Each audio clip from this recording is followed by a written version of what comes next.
அனைவருக்கும் வணக்கம்பா. தமிழச்சி அனுசூயா கற்பது தமிழ்லிருந்து. அதாவது ஒரே கருத்து தான். ஆனா பார்த்தீங்கன்னா, வினாக்களுடைய வடிவங்கள் மாறிக்கொண்டே இருக்கும்ப்பா. இப்ப பார்த்தீங்கன்னா, நம்முடைய யுஜிசி நெட்டு, பிஜிடிஆர்பி, யுஜிடிஆர்பி, டிஎன்பிஎஸ்சியினுடைய உயர்நிலை தேர்வு எல்லாவற்றிலும் பார்த்தீங்கன்னாக்கும், இந்த கருத்துக்கள் கொண்ட வினாக்கள் ஆனா திரும்ப திரும்ப இடம் பெறுகின்றன, வேறு வேறு வடிவங்கள்ல. அந்த தொடர் தான் பார்த்து வருகின்றோம். இன்றைக்கு பௌத்தத்தினுடைய தொடர்ச்சி தான் நம்ம பார்க்க இருக்கின்றோம்ப்பா. 2வது மாதிரி வினாத்தாள். வீடியோவை முழுமையாக பாருங்கள். வாங்க வினாத்தாளுக்குள் செல்லலாம்.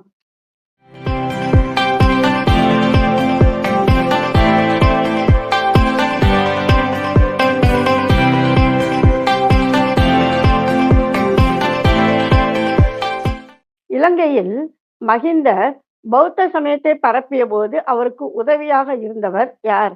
அரிட்டர். இந்த அரிட்டர் என்பவர் தான் மகிந்தருக்கு உதவியாக இருந்தார்.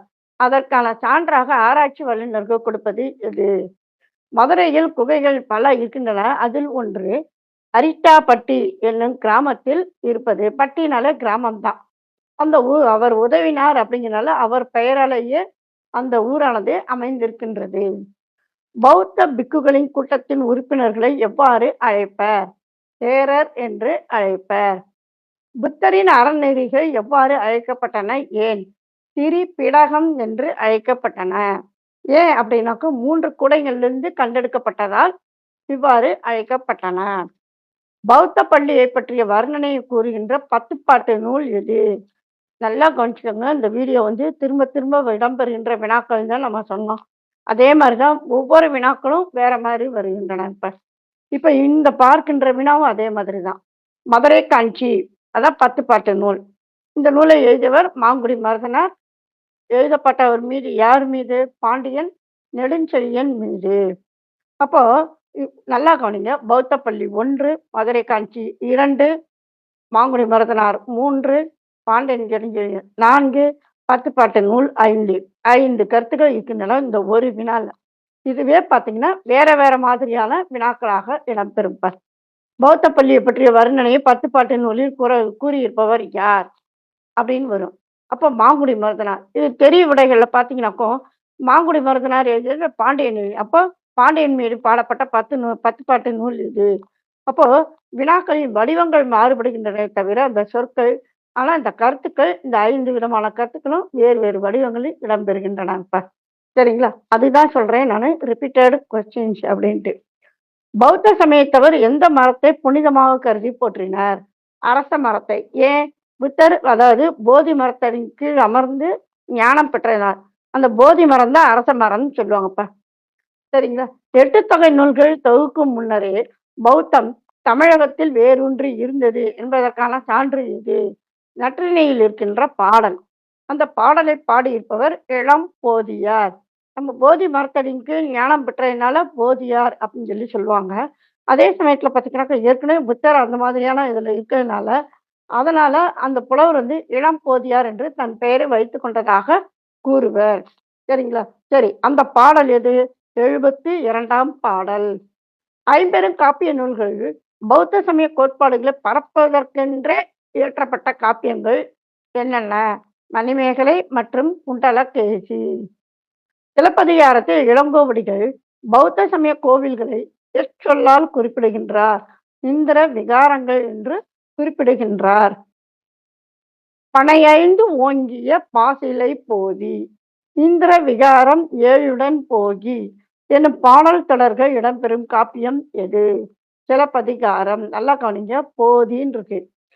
அதே மாதிரி இந்திர விகாரம் சொன்னோம் அந்த கோவில்கள். அது 7உடன் போகி. போகினாக்கும் போயின்னு அர்த்தம், சென்றுன்னு அர்த்தம். சரி, சிலப்பதிகாரத்துல எங்கு இடம்பெறுகின்றது? நாடுகான் காதையில் இடம்பெறுகின்றது. அறவோர் பள்ளி சமண பள்ளிகளையும் பௌத்த பள்ளிகளையும் குறிக்கும். ஏன்னா நம்ம கடந்த பதிவு பார்த்தோம். சமண பள்ளியும் பார்த்தீங்கன்னாக்கா அறவோர் பள்ளி தான் என்று அழைக்கப்படும்.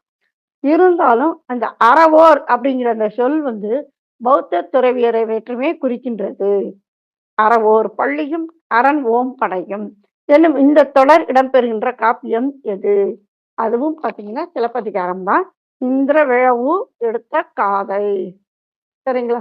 தமிழ்நாட்டில் பௌத்த சமயம் மேலோங்கி இருந்த சில நகரங்கள்: காஞ்சிபுரம், காவிரிப்பூம்பட்டினம், திருப்பாப்புலியூர், நாகப்பட்டினம், பூதமங்கலம், மதுரை.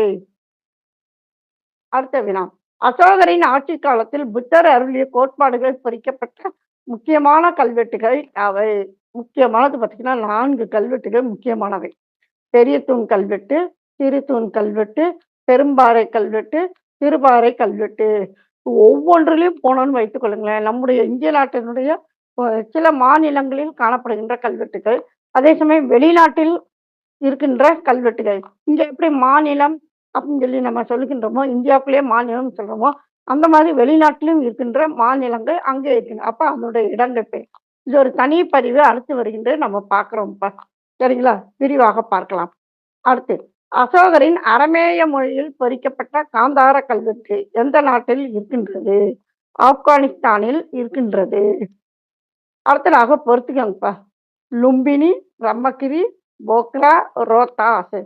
அந்த பக்கம் நேபாளம், கர்நாடகா, வங்காளதேசம், பீகார்.